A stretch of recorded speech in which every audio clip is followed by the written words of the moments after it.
개체 유지의 특성부터 살펴보도록 하겠습니다. 첫 번째, 세포로 구성되어 있다입니다.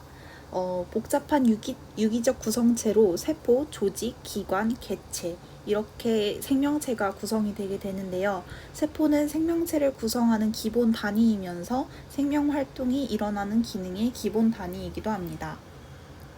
대표적으로 단세포 동물과 다세포 동물이 있는데요. 단세포 동물은 아메바, 집신벌레 등, 다세포 동물은 동물과 식물 등이 존재합니다.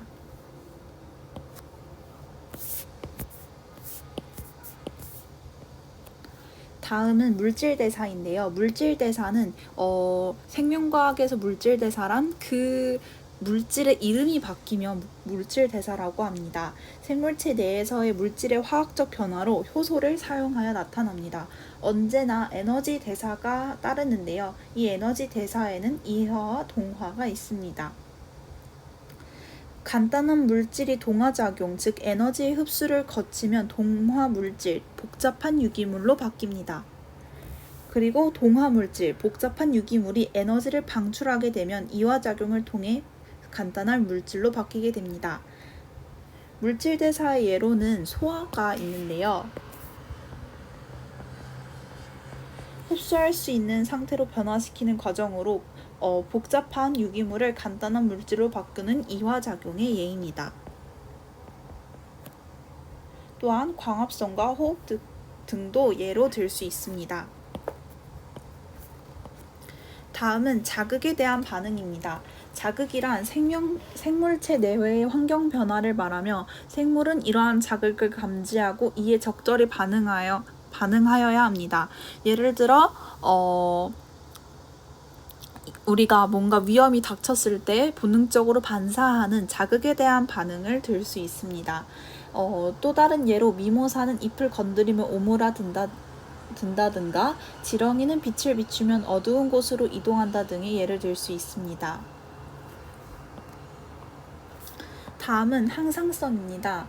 항상성은 신경계와 내분비계를 이용해서 몸을 항상 일정한 상태로 유지하려는 특성입니다. 사람의 체온은 항상 36.5도를 유지해야 하며 혈당량은 0.1%를, 심장박동은 60번에서 80번을, 그리고 삼투압, 그리고 맥박 등이 자극의 등이 항상 일정해야 하기 때문에 항상성을 유지해야 합니다. 다음은 발생과 생장입니다. 발생과 생장은 엄연히 다른 뜻인데요. 우선 발생은 다세포 동물의 경우 하나의 수정란이 수많은 세포 분열과 분할을 거쳐 하나의 개체가 되는 과정을 의미합니다. 발생은 알이 애벌레가 되고 애벌레가 번데기가 되고 번데기가 성충, 즉 나비가 되는 일련의 과정을 말하는 게 발생이지만 생장은 이미 완성되어 있는 하나의 개체가 우리가 키가 커지거나 몸무게가 늘듯이 세포수가 증가하는 과정을 발생과 생장이라고 합니다. 발생과 생장 과정에서 유전자는 복제를 거쳐 체세포 분열을 하기 때문에 모든 세포는 동일한 유전자를 가지게 됩니다. 다음은 종족유지 특성입니다. 종족유지 특성은 생식, 유전, 적응과 진화 세 가지로 나뉘는데요. 우선 생식은 자신과 닮은 자손을 남기기 위한 현상이나 노력을 의미합니다. 우리가 흔히 말하는 번식 또는 증식을 의미합니다. 단세포 동물은 세포 분열이 즉 곧 생식이며 무성생식도 있는데 무성생식은 분열법, 출하법, 영양생식 등으로 구성되고 유성생식은 인간이나 강아지, 동물처럼 수정을 통해 아이가 태어나는 것을 유성생식이라고 말을 합니다. 유전은 어버이의 형질이 다음 세대에게 전달되는 것을 의미합니다. 부모의 아빠의 정자와 엄마의 난자가 만나 하나의 개체를 형성하는 때에 부모에게 있는 유전자가 아이에게 가게 되는데요. 이때 부모의 특성과 아이의 특성이 유사성을 띠는 경우가 많습니다. 이를 유전이라고 하는 겁니다.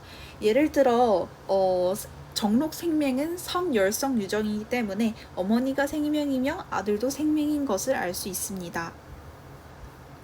적응과 진화는 적응과 진화에서 적응은 생물이 알맞게 몸의 구조와 형태, 습성 등을 변화시키는 현상입니다.